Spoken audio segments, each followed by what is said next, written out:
Class 7 में exercise 3.1 NCERT CBSE के book से क्वेश्चन नंबर 2 डाटा हैंडलिंग का क्वेश्चन नंबर 1 कंप्लीट कर दिया था। सेकंड क्वेश्चन, ठीक है। Organise the following marks in a class assessment in tabular form. Tabular form में हमको टेबल के फॉर्म में हमको इसको ऑर्गेनाइज करना है, इसको लिखना है, ठीक है। तो टूबुलर फॉर्म में हमने ये क्वेश्चन जो दिया हुआ है वो पिछले क्लास के हिसाब से दिया हुआ है कि वो आपको अभी ध्यान है या नहीं है, ठीक है। तो इसको टूबुलर फॉर्म में आप कैसे करते थे उसी तरीके से यहाँ पे भी टूबुलर फॉर्म में करने का है, ठीक है। और बाद में फिर कुछ क्वेश्चन का आंसर देना है, जैसे which number is the highest, which number is the lowest, which is the range of the data, और फाइंड द अरिथमेटिक मीन, ठीक है। अरिथमेटिक मीन भी निकालना है। तो सबसे पहला हमारा क्या है, पिछले क्लास का आप डाटा हैंडलिंग याद कीजिए और उस हिसाब से इसको बनाइए। तो organise the following marks in a class assessment in a tabular form को टूबुलर फॉर्म में लिखना है। तो क्या लिखेंगे,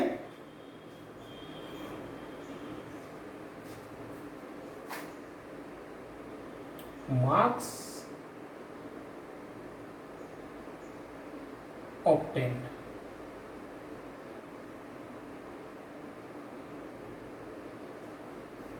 marks obtained in tabular form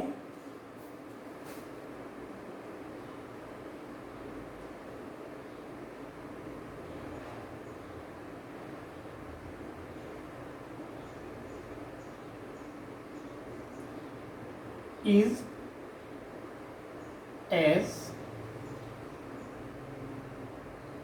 below, okay, is as below, ठीक है। तो पहला क्या लिखेंगे, मार्क्स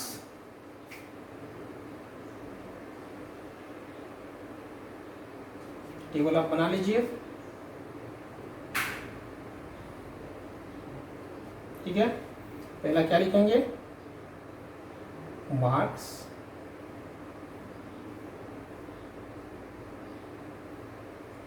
ओके, मार्क्स। दूसरा क्या लिखेंगे, टेली मार्क्स,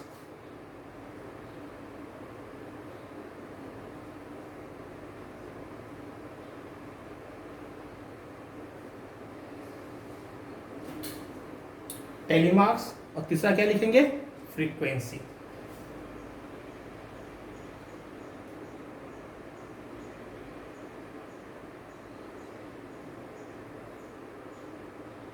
इस तरह के क्वेश्चन को इसलिए दिया हुआ रहता है कि आप ये इसको टेबल में आप इसको रख सकते हैं या नहीं रख सकते हैं, और डाटा हैंडलिंग हमारा इजी होगा या नहीं होगा, ठीक है।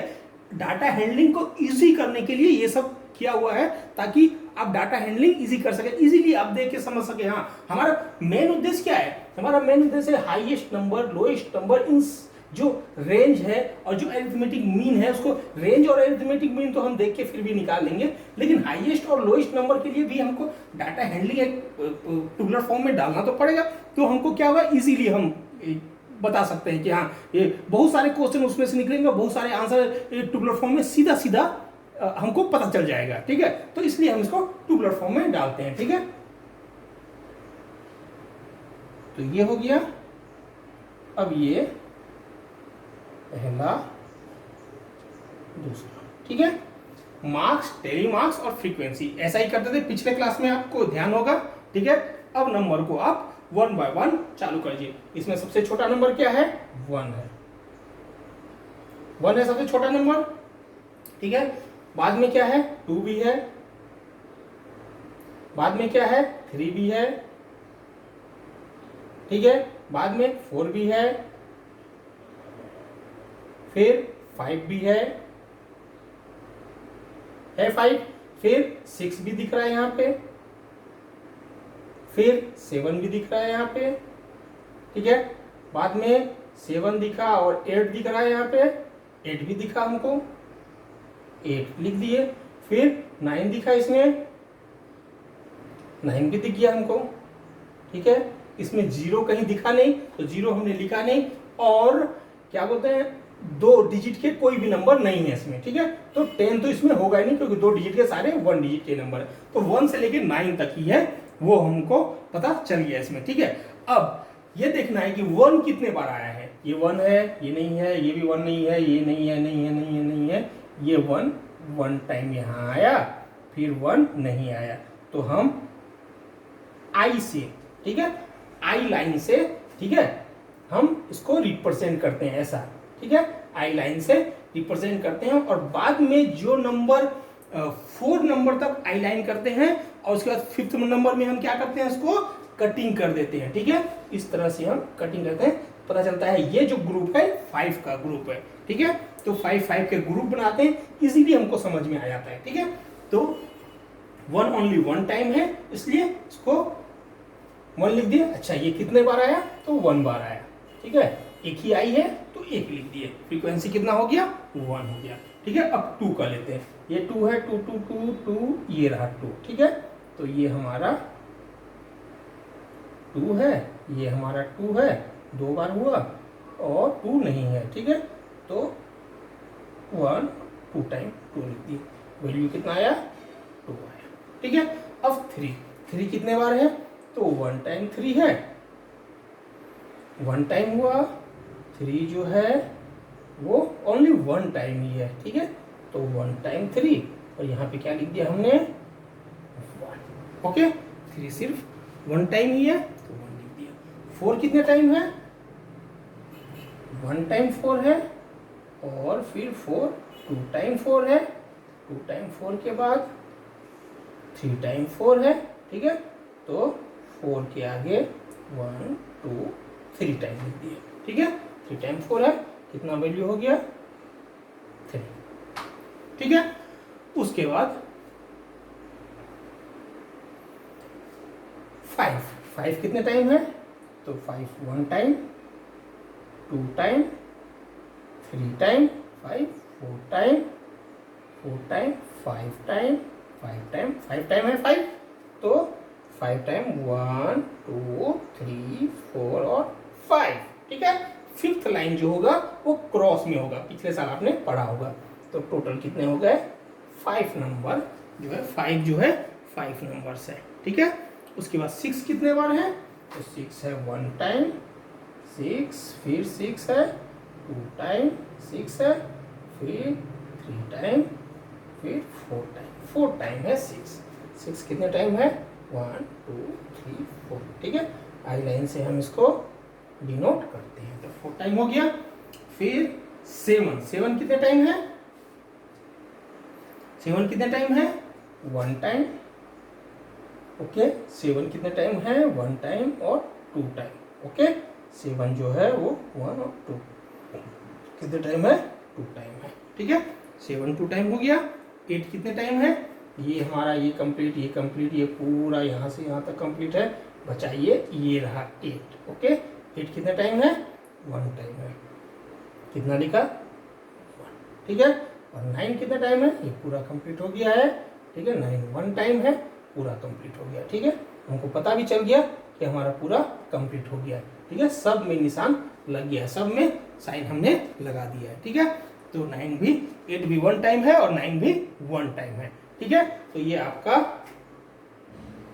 ट्यूबुलर फॉर्म जो जिसमें हमको करने का था, एक ट्यूबुलर फॉर्म हमारा कंप्लीट हो गया है। ऐसा ही आपको नोटबुक में भी बनाना होगा, ठीक है। ऐसा ही मार्क्स, टेली मार्क्स और फ्रीक्वेंसी, ठीक है। ऊपर का नहीं लिखेंगे तो चलेगा, ठीक है। और या direct tabular form is as below, या tabular form is equal to, सीधा ऐसा भी लिख सकते हैं, ठीक है। तो ये यहां तक पूरा कंप्लीट हो गया, ठीक है। अब आगे क्वेश्चन है, ठीक है। तो which number is the highest, पहला क्वेश्चन क्या है, which number is the highest, कौन सा नंबर हाईएस्ट है। कौन सा नंबर हाईएस्ट है, इसमें 1 से 9 तक सबसे बड़ा नंबर क्या है, 9 है। तो क्या लिखेंगे, 9 इज द हाईएस्ट नंबर, क्या लिखेंगे, 9, यहीं पे आंसर में लिख देता हूं, ठीक है। 9 इज द, आप अलग से लिखिएगा, 9 इज द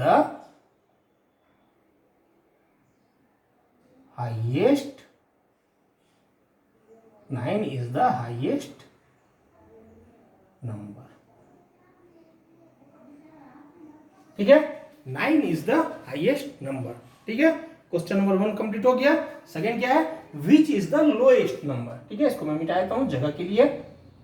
ठीक है, अगला क्या है, which is the lowest number. Lowest number क्या है हमारा, 1 is the lowest number. 1 is the lowest number.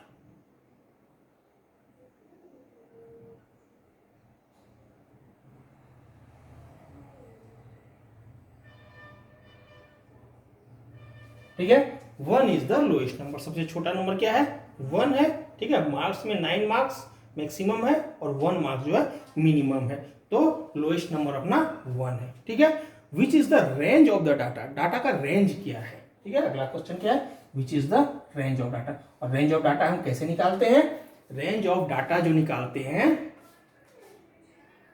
Range of data जो निकालते हैं ये हम यहां निकालते हैं। ठीक है, इसको यहां निकालते हैं। ठीक है, रेंज ऑफ डाटा क्या है, रेंज ऑफ डाटा हम कैसे निकालते हैं, highest mark minus lowest marks. Okay, जो सबसे ज्यादा मार्क्स है और जो सबसे छोटे मार्क्स है उस रेंज में ये क्या हुआ है, इसका फर्क जो है, जिसने सबसे ज्यादा मार्क्स लाया वो 9 मार्क्स है, जो सबसे कम मार्क्स लाया वो 1। यानी क्लास में जो है फर्क बहुत ज्यादा है, बहुत ज्यादा।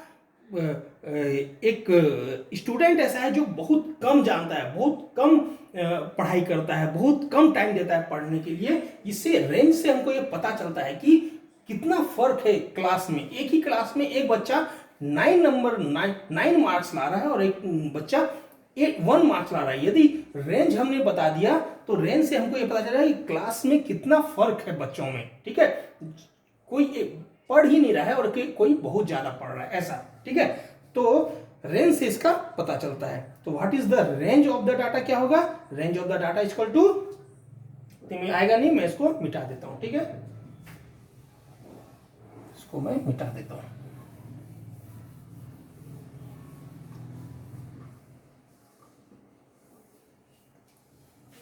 ठीक है, थर्ड क्वेश्चन देखते हैं। थर्ड का answer, range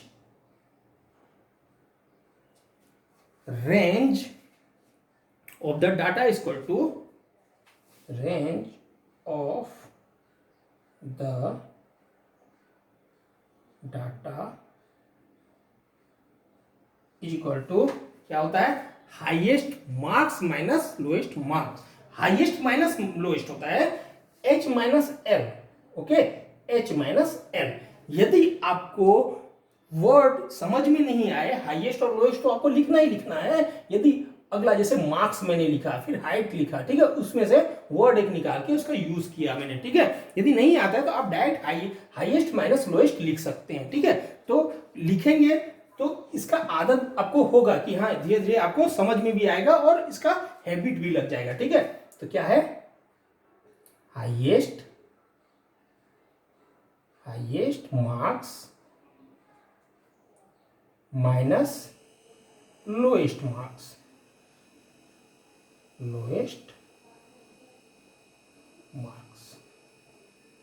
highest marks minus lowest marks. Okay, तो हाईएस्ट मार्क्स कितना है, is equal to 9 minus 1 is equal to 8।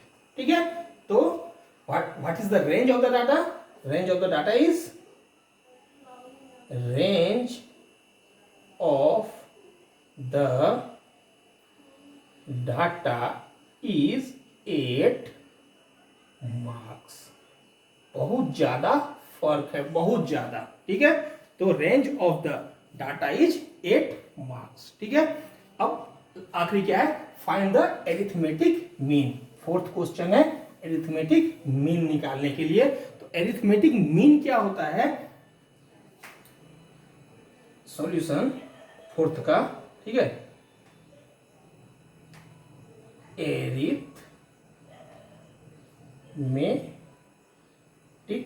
Mean.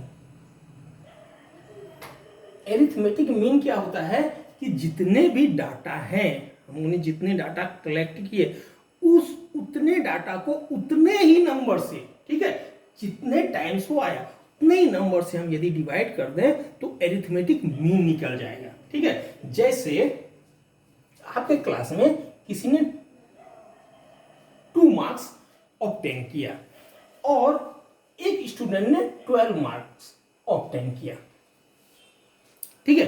तो एक ने यदि 2 मार्क्स ऑब्टेन किया और दूसरे ने 12 मार्क्स ऑब्टेन किया, तो इसको हम रेंज यदि हम बोलेंगे तो इसमें फर्क बहुत ज्यादा है, ठीक है, 10 मार्क्स का फर्क है, ठीक है। यानी इसमें यह पता चलता है कि एक स्टूडेंट बहुत ज्यादा पढ़ने में तेज है, ठीक है, और एक स्टूडेंट बहुत ज्यादा कमजोर है, ठीक है। इससे लगभग यह पता चलता है, ठीक है। लेकिन यदि हमको यह बताना हो कि औसतन लोगों ने कितना नंबर पाया, औसतन स्टूडेंट्स ने औसतन कितना नंबर पाया, तो औसतन कितना नंबर पाया, तो 2 + 12 दोनों को प्लस करके और 1 और 2 स्टूडेंट का है तो 2 नंबर लिख दीजिए आप, ठीक है। तो इक्वल टू कितना हो जाएगा, 7 हो जाएगा। 14 में 2 से डिवाइड करेंगे 7 हो जाएगा। अब 7 से देखेंगे हम तो 7 से 5 का फर्क यहां पे है और 5 का फर्क यहां पे है, दोनों में 5 का फर्क है, यानी लगभग मिडिल का नंबर हमको मिल गया। हम ये बोल सकते हैं कि लगभग औसतन जो है हमारे बच्चों ने 7 मार्क्स लगभग हमारा पाया, क्योंकि 2 भी उससे बहुत ज्यादा दूर नहीं है, 10 मार्क्स तो बहुत ज्यादा फर्क हो जाता है। ये जो है 2 भी ज्यादा दूर नहीं है और 12 भी ज्यादा दूर नहीं है, लेकिन यदि मान लीजिए थोड़ा दूर है भी, थोड़ा इसमें 5 नंबर का है भी, लेकिन जब नंबर्स ऑफ नंबर ज्यादा होंगे तो उसमें क्या होगा कि वैल्यू बिल्कुल मिडिल में आना चालू हो जाएगा। तो उस वैल्यू जो मिडिल वाला वैल्यू है, क्योंकि हम ऐसे ऐसे देखते हैं भाई 5 6 7 6 8 6 4 8 7 6 9, ठीक है। ये लगभग 3 3 6 3 10 और 12 स्टूडेंट ने इतने इतने मार्क्स पाए, ठीक है। 12 स्टूडेंट ने इतने इतने मार्क्स पाए, किसी ने 5, किसी ने 6, किसी ने 7, किसी ने। अब किसी ने पूछा कि औसतन, ठीक है, औसतन आपके स्टूडेंट ने कितने मार्क्स पाए, तो औसतन हम बोल सकते हैं कि लगभग ये वैल्यू देखिए 6 के बहुत ज्यादा करीब है। 4-5 लोगों ने तो 6 ही नंबर पाया, यानी लगभग ये 6 के आसपास ये वैल्यू आ जाएगा। यदि इसमें किसी ने 1 भी पा लिया, किसी ने 1 भी ले आया, ठीक है, या किसी ने 2 भी ले आया, एक ऐसा स्टूडेंट जिसने 1 लाया, एक ऐसा स्टूडेंट जिसने 2 लाया, ठीक है, तो भी जब हम सबका कैलकुलेट करके और डिवाइड इतने ही नंबर से करेंगे ना, तो लगभग 6 के आसपास आ जाएगा मिडिल वैल्यू, ठीक है। तो हम बोल सकते हैं कि लगभग हमारे क्लास में जो औसतन 10 मार्क्स में से 6 मार्क्स के स्टूडेंट ज्यादा है, 6 मार्क्स लगभग सभी तो ले ही आते हैं, ऐसा बोल सकते हैं, सब ले, क्योंकि 1-2 स्टूडेंट से पूरे क्लास का छवि खराब नहीं होता है, पूरे क्लास का इमेज खराब नहीं होता है, ठीक है। 1 ही 2 स्टूडेंट से पूरा नहीं होता है, लगभग मैक्सिमम मोस्ट ऑफ जो है वो 5 6 7 जो है 6 के आसपास 7 के आसपास लगभग नंबर सबने लाया। तो वो मीन निकालने का मतलब ये होता है कि आपका औसतन पता चले कि कितने नंबर के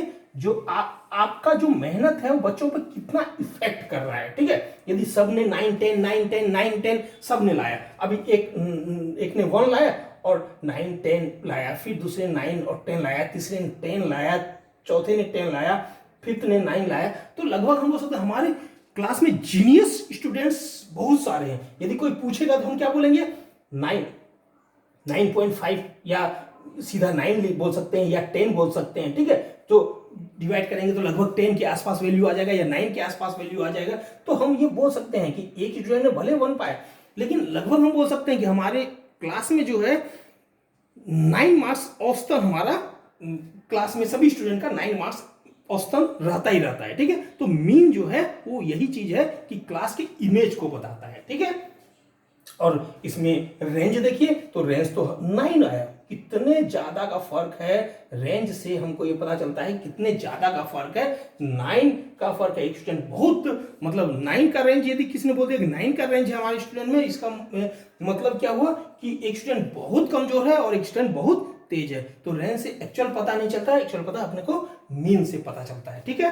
तो अब हम एरिथमेटिक मीन, यानी एरिथमेटिक मीन आपको समझ में आ गया होगा कि मीन है क्या चीज, ठीक है। तो अब क्या करेंगे, इसका फॉर्मूला क्या होता है एरिथमेटिक मीन का, सम ऑफ मार्क्स ऑब्टेन, ठीक है, sum of marks obtained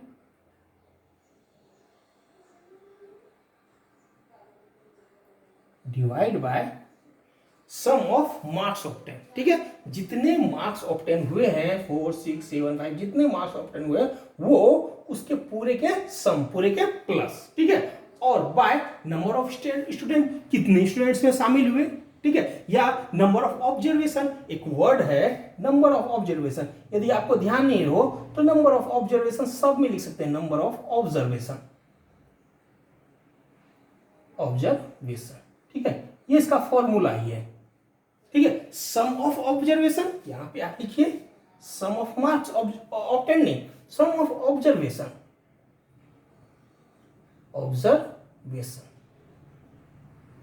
some of observation by number of observation, जितने ऑब्जर्वेशन है सबके सम और कितनी संख्या 1 2 3 4 5 6 7 8 9 10 11 12 13 14 15 16 17 18 19 20 तो नंबर ऑफ ऑब्जर्वेशन कितने हैं 20 नंबर्स हैं, और सम ऑफ ऑब्जर्वेशन क्या होगा 4 + 6 + 7 + 5, ये पूरे के पूरे प्लस हो जाएंगे। ये बात समझ गया? तो sum of observation by number of observation arithmetic mean का ये क्या होता है, फॉर्मूला ही होता है, ठीक है। तो हम थोड़े वर्ड में चेंज करके, यदि आप चाहें तो इसको ही लिखिए और डायरेक्ट आप नीचे क्लियर कर सकते हैं, ठीक है, यदि आपको ध्यान नहीं आता, या आप चाहे तो इसके वर्ड में थोड़ा सा चेंजेस कर दीजिए तो थोड़ा देखने में ज्यादा अच्छा लगेगा। सम ऑफ क्या लिखा था हमने, मार्क्स ऑब्टेन्ड, मार्क्स ऑब्टेन्ड, ठीक है, वो भी गलत नहीं है, ये भी गलत नहीं है, ठीक है, नंबर ऑफ स्टूडेंट्स,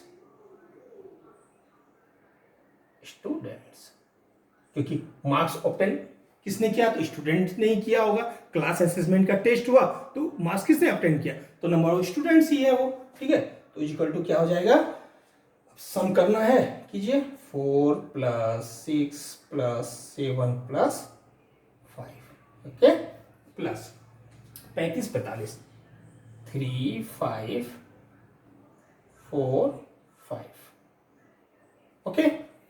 उसके बाद क्या है 2 6 2 5 2 6 2 5 प्लस क्या है 2 6 2 5 हो गया 1 9 6 5 1 9 6 5 प्लस नीचे लिखना पड़ेगा, एक लाइन में नहीं आएगा कि 1 9 6 5 हो गया। उसके बाद 8 4 6 7 8 4 6 7 बाय 20 स्टूडेंट, हमने काउंटिंग कर लिया था 20 स्टूडेंट है, तो इक्वल टू इतना हो गया, इक्वल टू कितना हो गया 4 6 10 17 5 22 3 25 5 30 4 34 5 39 2 41 41 और 6 47 to 49 और 5 55 1 56 9 65 6 71 5 76 76 और 8 84 84 और 4 88 88 और 6 88 और 6 94 और 7 94 और 7 नहीं, कुछ मिस्टेक हो गया, नहीं, फिर से देखिए, वैल्यू सही हमने लिखा है 4 6 7 5 4 6 7 5 3 5 4 5 3 5 4 5 2 6 2 5 2 6 2 5 1 9 6 5 3 5 4 5 4 6 2 5 2 6 2 5 1 9 6 5 1 9 6 5 और 8 4 6 7 कितना हो गया 17 5 22 25 30 34 39 2 39 2 41 6 41 और 6 47 to 49 5 49 और 5 54 155 55 और 9 64 64 और 6 70 75 75 75 और 8 83 4 87 87 और 6 93 और 7 100, यस 100 बाय 20, ठीक है, 21 जा 20 25 जा 100 इक्वल टू कितना वैल्यू आ गया 5, ठीक है। फाइंड द एरिथमेटिक मीन, तो एरिथमेटिक मीन कितना है, क्या लिखेंगे लास्ट में, arithmetic mean equal to 5 marks, या ऐसा लिख देंगे 5 मार्क्स। ओके आंसर, ठीक है। एरिथमेटिक मीन कितना आया, 5 मार्क्स आया। क्वेश्चन नंबर 2 कंप्लीट हो गया, समझ में भी आ गया होगा आप लोगों को, ठीक है। ये पिछले चैप्टर और इस पिछले क्लास का चैप्टर और इस क्लास को दोनों को थोड़ा मर्ज किया है, ठीक है।